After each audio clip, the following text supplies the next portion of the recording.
Spain of the 1930s was torn by social and political contradictions.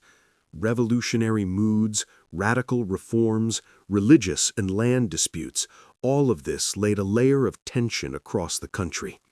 When, in July of 1936, part of the armed forces rose in rebellion against the Republic, it was not just another general's coup.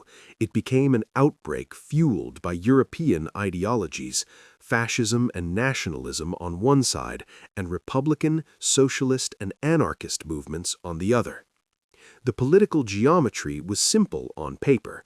On one side stood the Republican government, most of the labor movement, the anarchists of Catalonia and Andalusia, left-wing Republicans, and the communists. On the other stood the Nationalists, led by generals such as Francisco Franco, Emilio Mola, and José Sanjurjo, along with right-wing political forces, the Falange, monarchists, and religious conservatives. But that classification is simplified. Inside each side, there were frictions, contradictions, and ambitions. It is important to remember this because the infighting within the Republican camp greatly weakened its capabilities. The uprising began at dawn on the 17th of July, 1936, and quickly turned into a war that would last almost 3 years. The clashes took the form not only of military operations, but of an ideological barrier. Spain became a field where ideas were tested that would soon ignite across Europe. Who fought for what, inside Spain and around it? On the Republican side fought a wide variety of forces.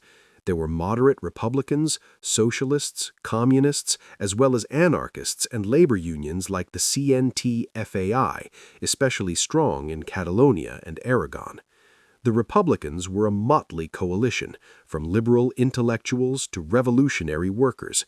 This, on one hand, gave them broad popular support, but on the other hand, constant ideological disputes undermined unified command and strategy. On the nationalist side stood a united coalition of right-wing forces, army officers, conservative landowners, monarchists, and Falangists. The leadership quickly concentrated forces and in particular received powerful external support, both materiel and advisors. It was precisely this foreign aid that made the Spanish conflict a quasi-international theater.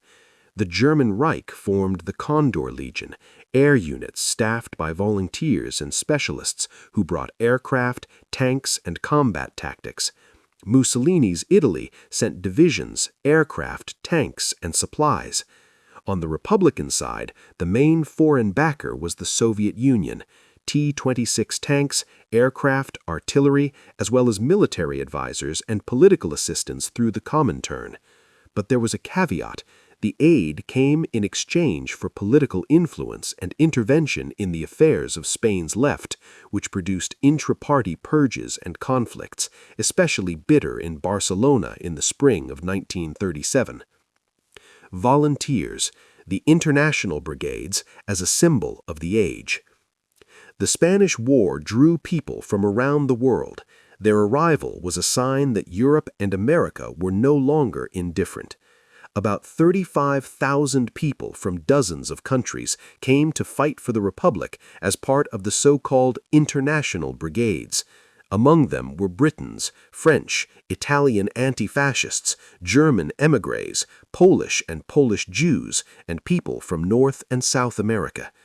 Americans organized the Abraham Lincoln Brigade, a contingent numbering several thousand volunteers. Many of those who came, students, workers, artists, and intellectuals, felt that not only Spain's future, but the future of all Europe was at stake. On the nationalist side, foreigners fought as well.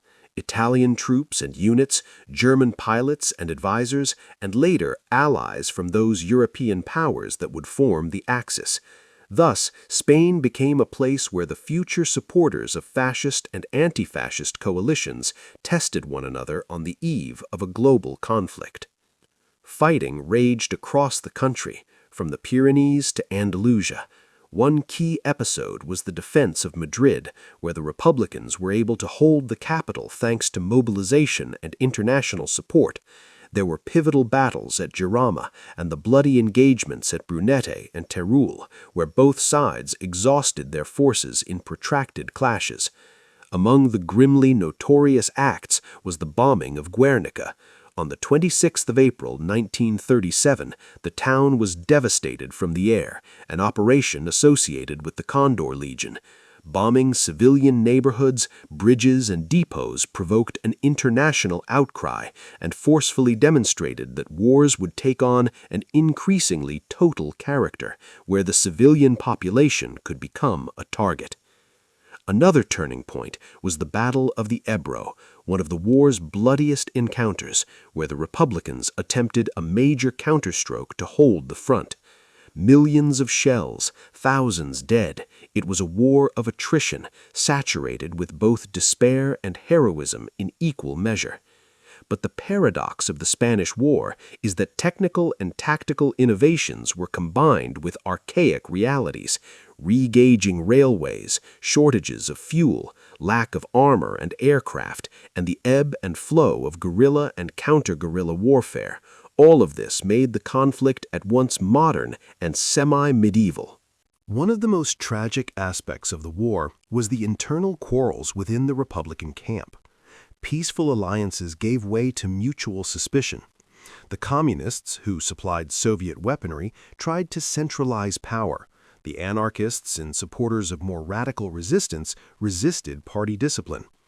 Episodes such as the May events in Barcelona in 1937, when anarchists clashed with communists, showed that internal conflict weakened the capacity to conduct a unified offensive against the nationalists.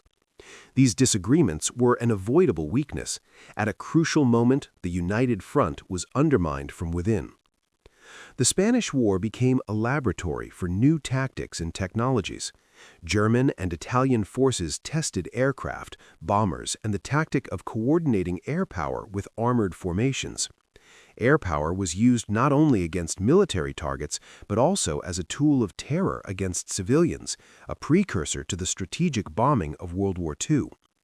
Trials of blitzkrieg tactics, the use of aircraft to support ground operations, and the employment of modern armored units would later appear in more organized and larger-scale form.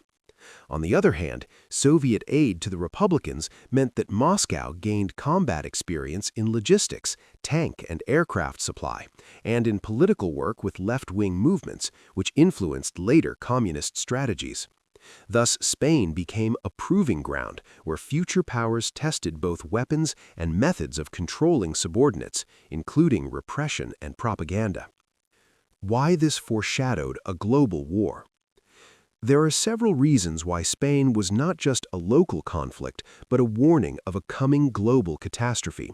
First, the conflict demonstrated that the international system failed to function. Formal mechanisms, such as the Committee of Neutrality, proved powerless against real aid from state actors.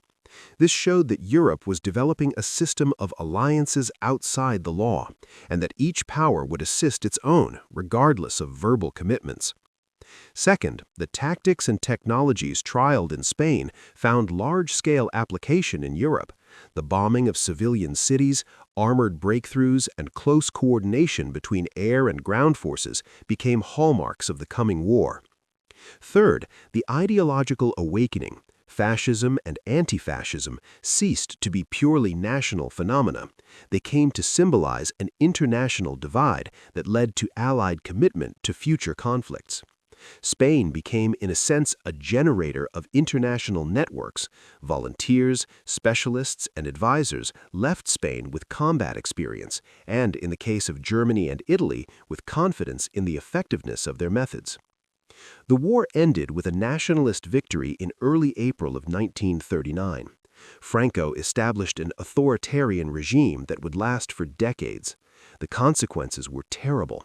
Estimates of those killed in the fighting and subsequent reprisals range from 500,000 to 1 million people. Cities were wrecked, society was torn apart, and Spanish political culture was subjected to harsh censorship and the suppression of dissent. The reprisals for defeat, mass executions, expulsions, and camps for the vanquished left deep scars on Spanish society. Many Republicans and foreign volunteers were forced to flee to Mexico, France, and other countries. Some of them later joined anti-fascist movements and then fought or resisted during World War II. The Spanish Civil War is not simply the tragedy of one country. It is a mirror in which Europe saw its future nightmares. The war showed that foreign intervention exponentially intensifies local conflicts. New military technologies make civilians vulnerable. Ideological conflicts can escalate into wars between states, and diplomacy without real force and enforcement mechanisms is powerless. For those who survived, the lesson was bitter. A world that allowed Spain to burn under the ambitions of others will not protect other countries if the forces of violence and evil gain momentum. That is why many contemporaries and historians view Spain as a preparatory stage for World War II, a pre-war laboratory where machines, ideas, and people were tested, and which later plunged the world into a catastrophe on a much larger scale.